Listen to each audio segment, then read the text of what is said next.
রাশিয়ার president Vladimir পুতিনের সঙ্গে দীর্ঘদিনের ব্যর্থ আলোচনায় অবশেষে ক্লান্ত হয়ে পড়েছেন মার্কিন প্রেসিডেন্ট ডোনাল্ড ট্রাম্প। হোয়াইট হাউসের অভ্যন্তরে যখন কূটনৈতিক ব্যর্থতার হতাশা ঘনিয়ে আসছে, তখন ট্রাম্প এক নাটকীয় ঘোষণা দিলেন।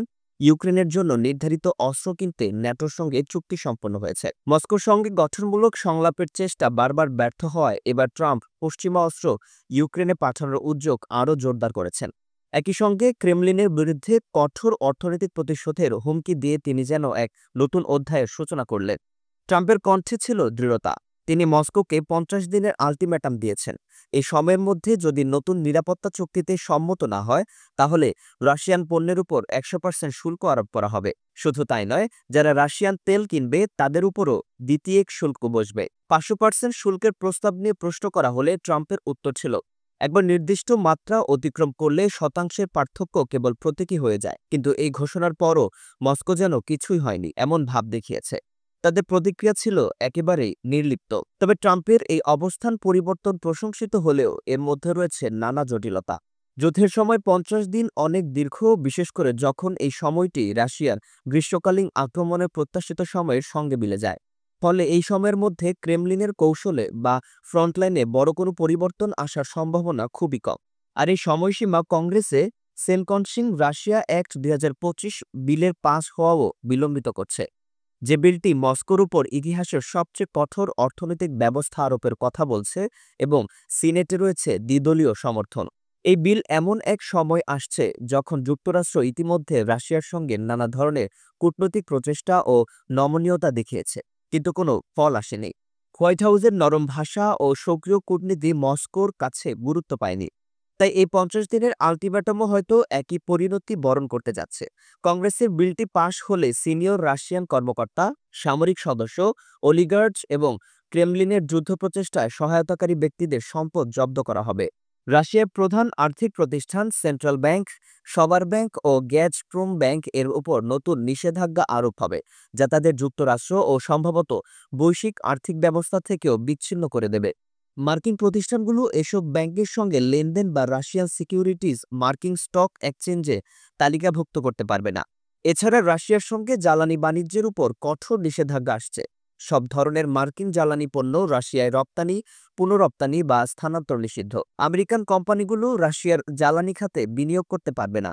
আরও এক ধাপ এগিয়ে রাশিয়া ও তার সহযোগীদের কাছ থেকে ইউরেনিয়াম আমদানিও নিষিদ্ধ করা হচ্ছে। এই নিষেধাজ্ঞা সরাসরি আমদানির বাইরেও তৃতীয় দেশের মাধ্যমে আসা ইউরেনিয়ামকেও অন্তর্ভুক্ত করছে, যা ইরানের উপর আরোপিত অতীত মার্কিন নিষেধাজ্ঞার মতোই ব্যাপক। ২০২৪ সালের ইউরেনিয়াম নিষেধাজ্ঞার চেয়েও এবার আরও কঠোর ব্যবস্থা নেওয়া হচ্ছে। একসময় রাশিয়া যুক্তরাষ্ট্রের পারমাণবিক বিদ্যুৎ কেন্দ্রের প্রায় ১/৪ জ্বালানি সরবরাহ করত, কিন্তু নতুন নিষেধাজ্ঞা ঘরোয়া উৎপাদনে বিনিয়োগ বাড়াবে বলে আশা করা হচ্ছে।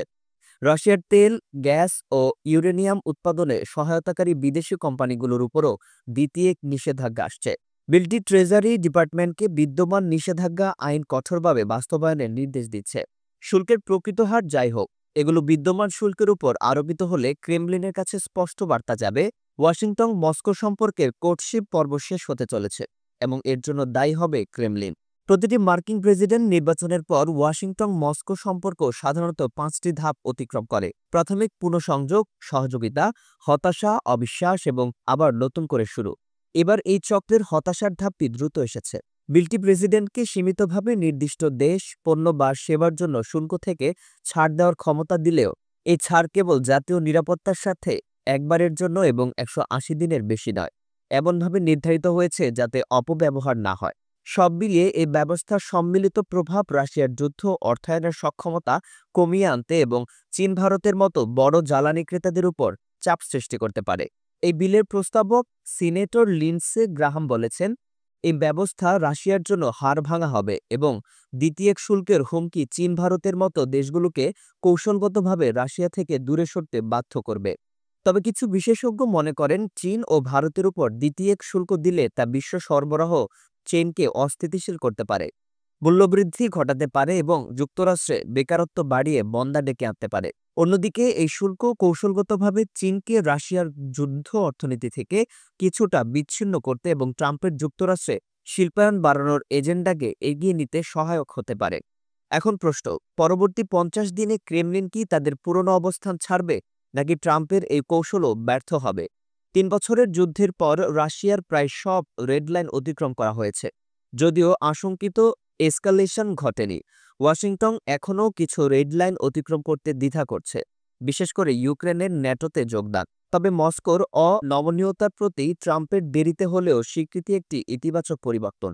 এখন তাকেই প্রমাণ করতে হবে আরও উচ্চাভিলাষী নিষেধাজ্ঞা প্যাকেজ বিলম্বিত করাটা সত্যিই সার্থক কিনা।